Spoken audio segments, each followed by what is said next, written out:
هذا السور هو بيفصل المنطقة الخاصة بمصر القديمة عن منطقة السيدة زينب. بنقول إن عندنا أماكن أثرية هامة جدا جدا جدا. لازم طالما اتكلمنا على سور مجرى العيون يبقى نتكلم عن الفسطاط.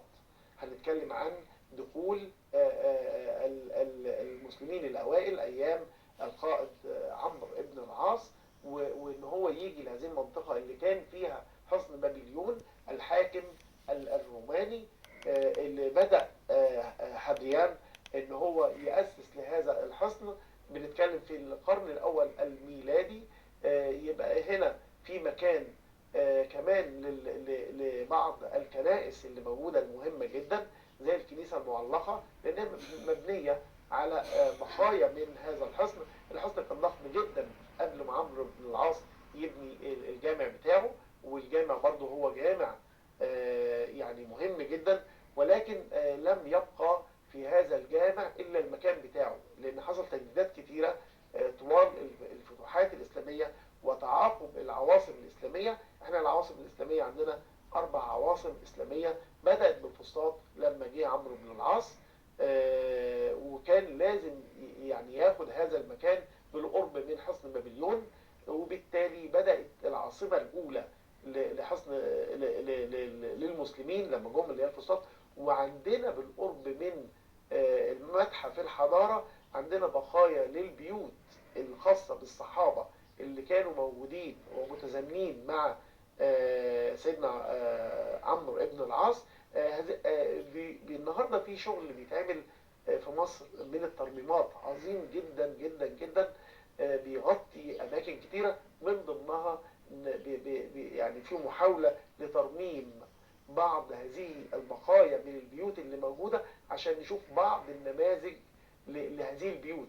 احنا هنشوف ان شاء الله في القريب العاجل شكل هذه البيوت اللي هي منطقه الفسطاط نفسها.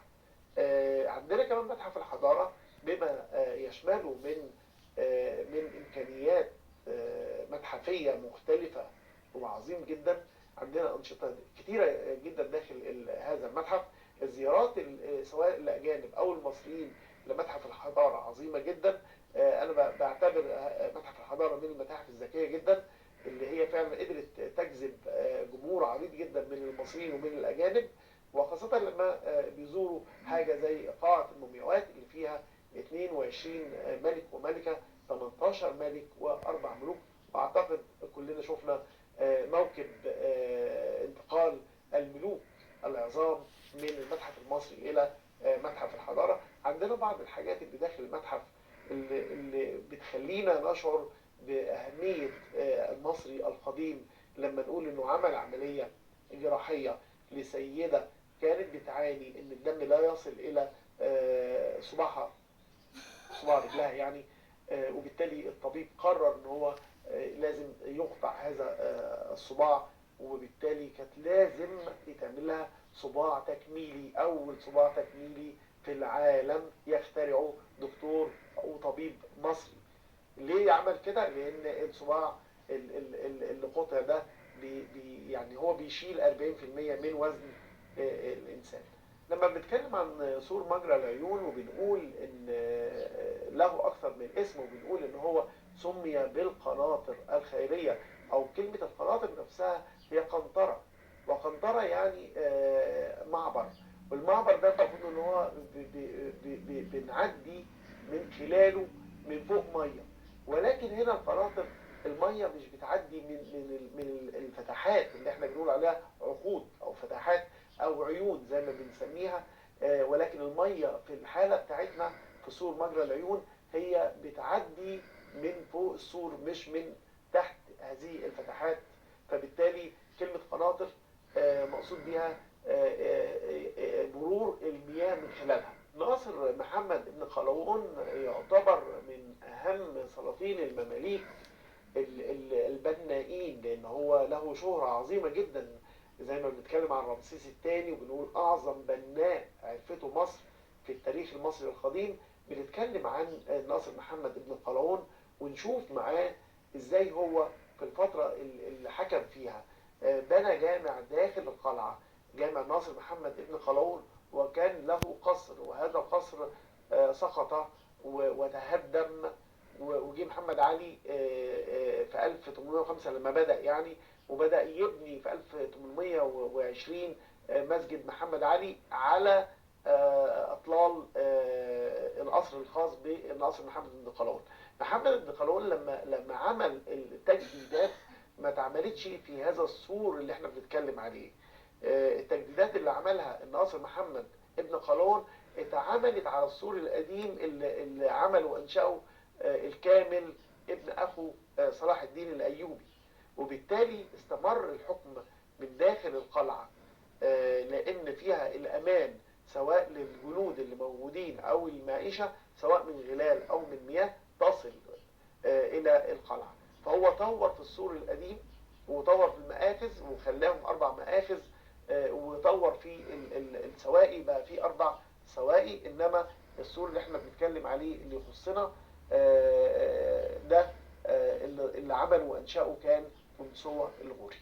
منطقة الفسطاط ومنطقة مصر القديمة والمنطقة اللي فيها الكنائس، وقلنا ان الكنيسة المعلقة وقلنا كنيسة ابو سرجة مهمة جدا لان هي احدى مسار العائلة المقدسة، ومكثت فيها العائلة المقدسة 3 أشهر و10 أيام داخل هذا المكان اللي اتبنى عليه بعد كده الكنيسة الحالية اللي احنا ممكن بنزورها، كنيسة أثرية. انما انا عايز برضو اتكلم على بيت السناري. بيت السناري لما الحملة الفرنسية قدمت الى مصر في 1798 وظلت 3 سنوات. الحملة الفرنسية لما جت لمصر هي حملة عسكرية، ولكن أتت ومعاها جمع ضخم جدا من العلماء في جميع التخصصات، فبدأوا يعملوا عملية رصد مهم جدا جدا لمصر بكل ما موجود على أرض مصر، من معابد، من زراعات، من ناس، من مياه، من أعداد، من محاصيل، من القناطر اللي بتعبر فيها المياه. كل حاجة موجودة في مصر من الصحراء، وكل ده اتسجل وتم تدوينه وتم رسمه، وعملوا لنا كتاب مهم جدا هو كتاب وصف مصر.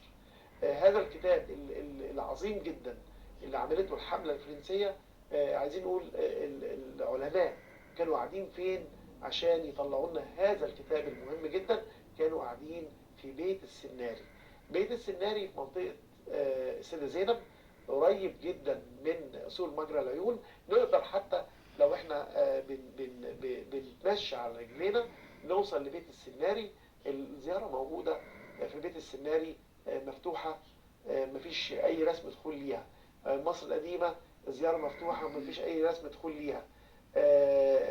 يعني حاجات بسيطة جدا، ولكن إذا بنمشي على رجلينا هنلاقي آثار كتيرة جدا يمكن مش بتلفت نظرنا، ولكن مهم إن احنا نبقى عارفين أصلها إيه. لما بنتكلم عن بيت السناري ونقول إن احنا عايزين نوصل له، فنلاقيه جنب مدرسة الثانية الثانوية في منطقة مصر، في منطقة السيدة زينب. المكان سهل الوصول ليه، قريب من المترو. اللي بيدخل ويزور البيت هيلاقي ان البيت ليه مدخل بوابة من الخشب، وكل البوابات الخشبية كانت رمز او بتستخدم للبيوت. ودايما دايما كنا بنلاقي ان البيت له عناصر مهمة جدا. اول ما ندخل من البوابة من رابع المستحيلات ان احنا نكشف صحن البيت او وسط البيت، لان وسط البيت وفي سيدات ما ينفعش انه يبقى مفتوح للضيف اللي جاي ان هو يقدر يشوف او يطلع على اسراره اللي جوه. وبالتالي هنلاقي ان في جزء موجود كمضيافة تستقبل الضيف اللي داخل، وبالتالي هو مفصول او محجوب عن باقي البيت. لما ندخل من هذه المكان اللي هي المضيافة الأولية، ندخل لصحن البيت نلاقي ان في مكان بير للمية، نلاقي في بعض الحديقة يعني فيها نخل لازال مزروع لحد النهاردة. نلاقي النهاردة كمان جزء عبارة عن مكتبة، مكتبة جديدة طبعا، لان احنا لما بنتكلم على العلماء الفرنسيين الفرنسيين اللي عاشوا داخل هذا البيت واستخدموه عشان يطلعوا لنا كتاب وصف مصر، تلاقي ان مكتبة الاسكندرية نفسها هي بتتولى الاشراف على هذا البيت، وبالتالي اعمال كتيرة جدا بتعملها مكتبة الاسكندرية، وبتعرض كتير من الانشطة المجانية لكل زوارها. لما ندخل المكتبة الصغيرة دي نلاقي فيها كتب برضو مميزة. لما نطلع وندخل في سلم بسيط ندخل منه نلاقي قاعة مفتوحة. هذه القاعة برضو يتم استقبال الضيوف فيها، ولكن لو عايزين نطلع للبيت من فوق، هنطلع للبيت من فوق هنلاقي ان في حمامات معمولة السقف بتاعها بالزجاج الملون، ومتسابة لضوء الشمس، انه لو الضوء بيجي على هذا الزجاج الملون فبتعكس الالوان داخل الحمامات. هنلاقي ان في سهريج من المياه الساخنة متوصلة بالحمامات. هنلاقي ان الغرف والقاعات اللي موجودة فوق في البيت، هنلاقي غرف ولازال في بعض الغرف بعض الاثاث اللي موجود، وخاصة في الصالة الكبيرة اللي هي بتشرف على صحن البيت. اللي فوق نلاقيهم ان هم يقدروا السيدات من الغرف يعني يشرفوا او يبصوا لما يحبوا على صحن البيت من خلال المشرفيات اللي احنا بنقولها مشربيات، ولكن بيبقى عندنا فرق بين مشربية ومشرفية. مشربية بيبقى جزء مخصص ان كان بيتحط فيه قلل المياه عشان تبقى باردة، انما المشرفية هو مكان تقدر ان هي السيدة تلقي بنظرها بطريقة مريحة بالنسبة لها من غير ما حد يبقى كشفها او شايفها. البيت مش ضخم قوي، ولكن البيت مهم جدا وزيارته في منتهى الروعة. لما بنتكلم عن المنطقة ككل، وما ينفعش نقول ان متحف الحضارات من غير ما نجيب سيرة بحيرة عين الصيرة. هذه البحيرة اللي هي كانت في فترة من الفترات يعني ما بنقدرش نمشي من جنبها، المية خارجة منها، مأثرة على البيوت. النهاردة عين الصيرة تم تطويرها جدا، بالظبط زي ما تم تطوير المتحف. العين اتطورت، أنشطة عظيمة جدا اتعملت في العين. العين ممكن نشوفها من داخل المتحف، وممكن في أنشطة كتير جدا للشباب وطلبة المدارس ان هم يروحوا ويستمتعوا جدا بأنشطة مختلفة خالص.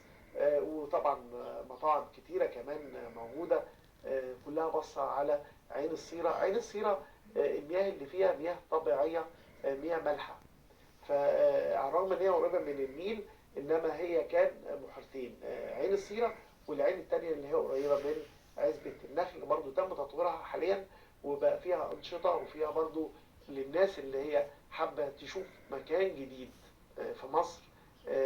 ده مكان يعني ساحر جدا، سواء عين الصيرة اللي هي مرتبطة بالمتحف، أو العين التانية اللي هي بالقرب منه خلف المساكن أو العمارات الجديدة اللي اتعملت.